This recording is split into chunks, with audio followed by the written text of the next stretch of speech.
Hey y'all, so this morning I am up. Now, normally, I'm going to be in here and I'm going to be wanting, well, I have been drinking tea, but for some reason this morning, as y'all can see outside, it's kind of like it's not like sunshiny and bright. Um, if I showed y'all, anyway, it ain't sunshiny and bright, okay? So, for some reason this morning I want a cup of coffee. I said all that to say I want a cup of coffee this morning. So that is what I'm doing. I'm going here and I'm gonna make myself a cup of Joe, and that's gonna be that. I already got the water boiling, and I'm just gonna take y'all through my coffee routine. That's not what I'm sharing today, but I'm just saying. All right.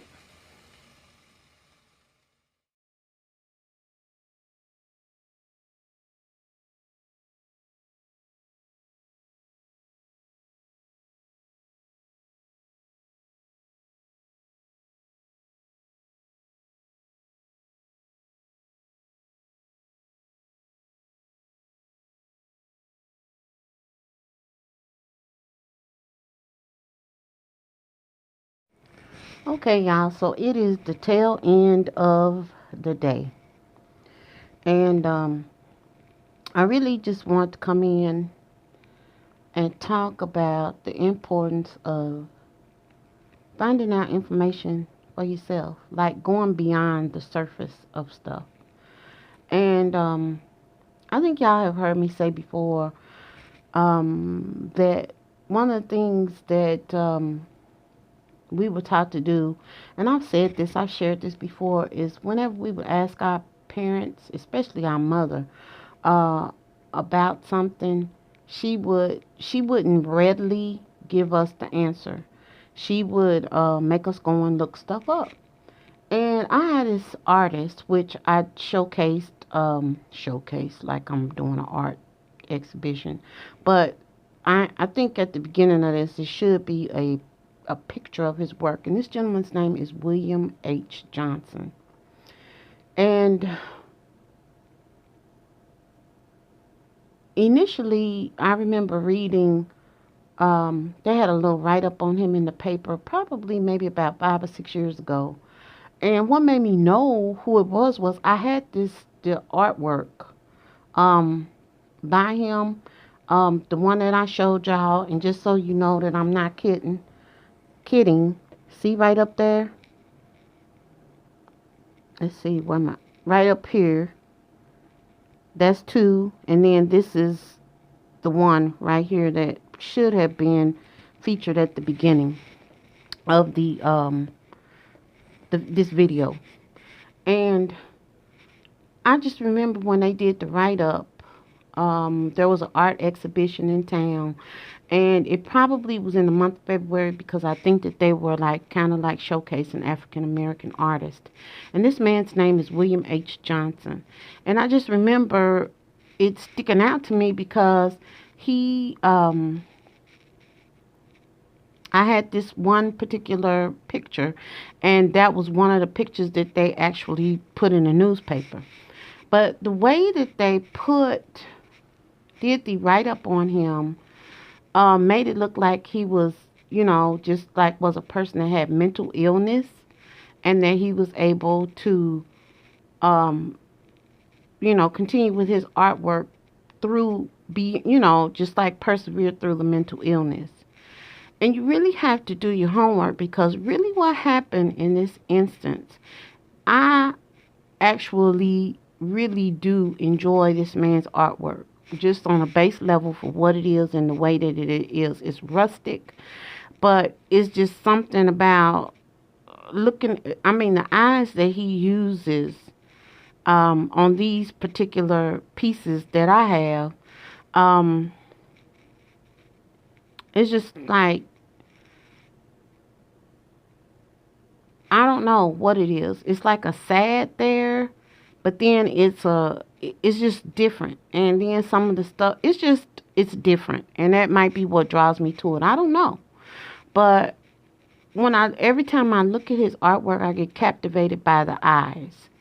And but going back to the history and the way that it was put in the newspaper, you would have thought that he was a person that dealt with schizophrenia his entire life, and he just persevered through it, when he could, and made artwork, and somehow or another, became a important fixture in folk paintings and stuff like that.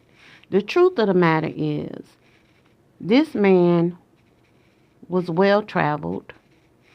He lived out of the country quite a bit, and he ended up going back and forth in between the United States and Europe for different reasons, and specifically even more so after his wife died.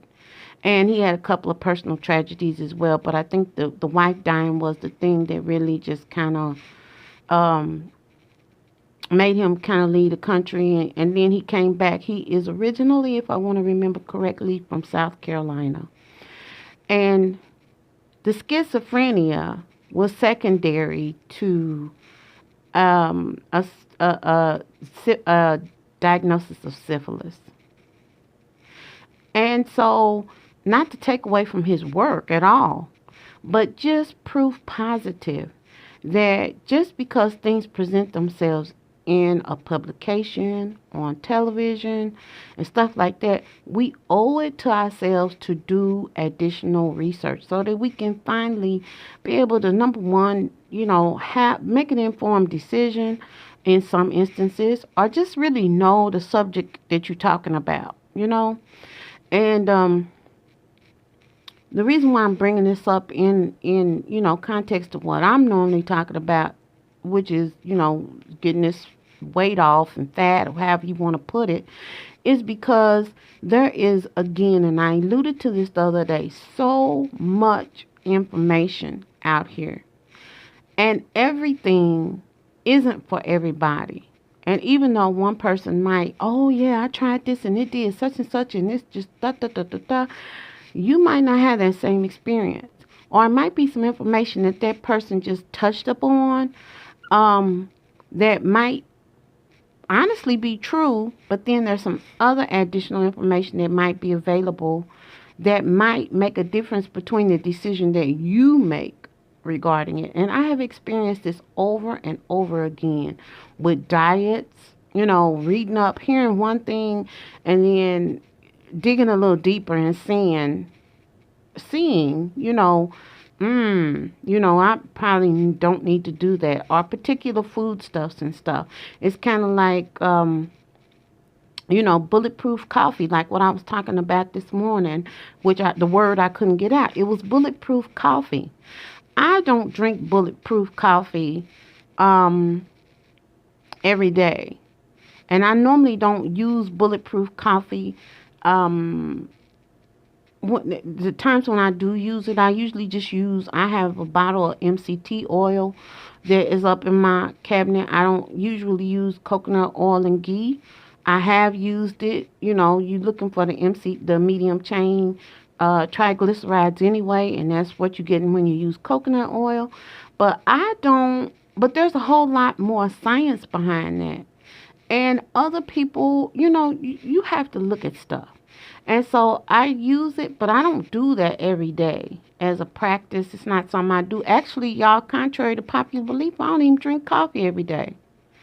And so this is, just something I just wanted to share because we really need to do our own homework. I don't think that we always do that, and we kind of do stuff on a a level and stuff that isn't always the best way. So do your homework, y'all. And that's all I got for today. I want to share a little bit of William H. Johnson with y'all. And I wanted to share my coffee routine with y'all. When I do it, that's what I do. I do pour over method. I only percolate when people come and visit because people don't want to stand around and wait on you to do that, a cup of coffee like that for them. And like I said, I usually only just drink 1 cup a day anyway when I drink it. So that's all I got for y'all. Just wanted to share, check in, and I will see y'all on the next one.